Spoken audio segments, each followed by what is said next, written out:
தமிழகம் மற்றும் புதுச்சேரியை நோக்கி நடா புயல் வேகமாக நகர்வதால் அது தொடர்பான முன்னெச்சரிக்கை நடவடிக்கைகளை மேற்கொள்வது குறித்த ஆலோசனைக் கூட்டம் சென்னையில் இன்று நடைபெற்றது. அமைச்சர் தலைமையில் நடைபெற்ற இக்கூட்டத்தில் பொதுமக்களின் உடைமைக்கும் உயிருக்கும் எவ்வித பாதிப்பும் ஏற்படாத வகையில் உரிய பணிகளை விரைந்து மேற்கொள்ளுதல், கடலூர், நாகை பகுதிகளில் முன்னெச்சரிக்கை நடவடிக்கைகளை தீவிரப்படுத்துதல் போன்றவை குறித்து விரிவாக விவாதிக்கப்பட்டது. தமிழக அரசு மேற்கொண்டுள்ள நடவடிக்கைகளை தேசிய பேரிடர் மேலாண்மை ஆணையம் வரவேற்று பாராட்டு தெரிவித்துள்ளது. நடா புயல் முன்னெச்சரிக்கை நடவடிக்கைகள் குறித்த ஆய்வுக் கூட்டம் வருவாய்த்துறை அமைச்சர் திரு ஆர்.பி. உதயகுமார் தலைமையில் சென்னையில் இன்று நடைபெற்றது. இக்கூட்டத்தில் தீயணைப்பு, மின்சாரம் மற்றும் வருவாய்த்துறை உயர் அதிகாரிகள் கலந்து கொண்டனர்.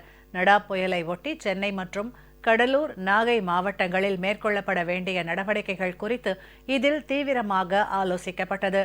இக்கூட்டத்திற்கு பிறகு செய்தியாளர்களை சந்தித்த அமைச்சர் திரு ஆர்.பி. உதயகுமார் புயலை சமாளிக்க அனைத்து முன்னெச்சரிக்கை நடவடிக்கைகளும் எடுக்கப்பட்டுள்ளதாக தெரிவித்தார்.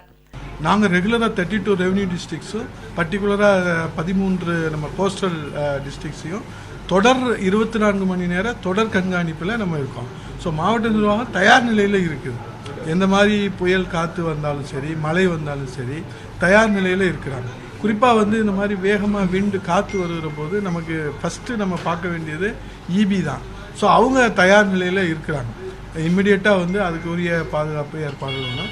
எந்த இதுவுமே வரக்கூடாது. மொத்தத்தில் மாண்புமிகு தமிழ்நாடு முதலமைச்சர் அம்மா அவர்களுடைய எண்ணம், கொள்கை என்னன்னா, இது போன்ற பேரிடர்கள் போது, இது போன்ற பெருமழையின் போது ஒரு ஹியூமன் லாஸ் கூட வரக்கூடாதுன்றதான் எங்களுக்கு கொடுத்திருக்கிற வழிகாட்டுதல்.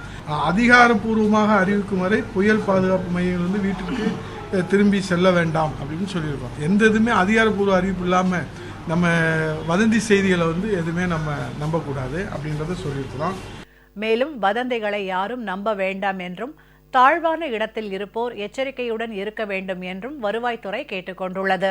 சென்னை பொறுத்தவரையில் ஒவ்வொரு ஜோனுக்குமே 15 ஜோனல் மானிட்டரிங் ஆஃபீஸர்ஸ் டிப்ளாய் பண்ணி entire corporation and revenue machinery தயார் நிலையில் உள்ளது. ஃபுட் அரேஞ்ச்மெண்ட்ஸ் அவங்க பண்ணியிருக்காங்க.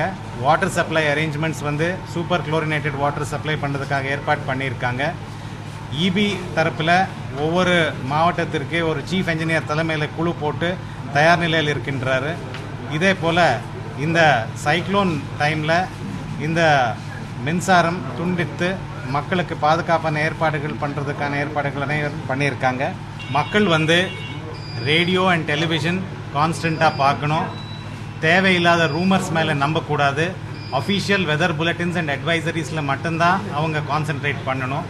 சிவில் சப்ளைஸ் கார்பரேஷன் இன்ஸ்ட்ரக்ஷன் கொடுத்துட்டு இந்த நார்த் ஈஸ்ட் மான்சூனில் ஒரு 2 to 3 மந்த்ஸ்க்கு தேவை இருக்கக்கூடிய எல்லா பொருட்கள் முன்னாடியே மூவ் பண்ணியிருக்கோம்.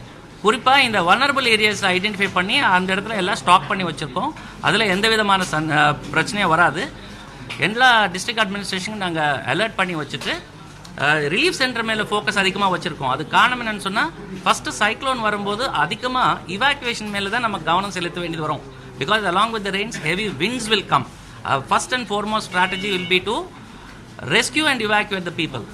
ஸோ அதுக்கு ரிலேட்டடாக இவங்களை எல்லாம் ரிலீஃப் சென்டர் நம்ம ஹவுஸ் பண்ண வேண்டிய ஒரு நிலைமை இருக்கிறதுனால அந்த சென்டரில் இருக்கக்கூடிய எல்லா precautionary measures, facilities, food arrangements எல்லாமே லாஸ்ட் 2 டேஸ்லேருந்து நாங்கள் கலெக்டர்ஸ்க்கு எல்லாம் இன்ஸ்ட்ரக்ஷன் கொடுத்துட்ருக்கோம். அவங்க தயார் நிலையில் இருக்காங்க. சென்னையில் புயல் மழையையொட்டி தேவையான முன்னெச்சரிக்கைகள் மேற்கொள்வது குறித்து பெருநகர சென்னை மாநகராட்சி அலுவலகத்தில் நகராட்சி நிர்வாகம் மற்றும் குடிநீர் வழங்கல் துறை முதன்மை செயலாளர் திரு பனீந்திர ரெட்டி, பெருநகர சென்னை மாநகராட்சி ஆணையர் திரு கார்த்திகேயன் மற்றும் துணை ஆணையர்கள், சென்னை மாவட்ட ஆட்சியர், மண்டலத்திற்கான IAS அதிகாரிகள் ஆகியோர் பங்கேற்ற ஆலோசனைக் கூட்டம் நடைபெற்றது. இதில் பல்வேறு நடவடிக்கைகள் குறித்து விரிவாக விவாதிக்கப்பட்டன.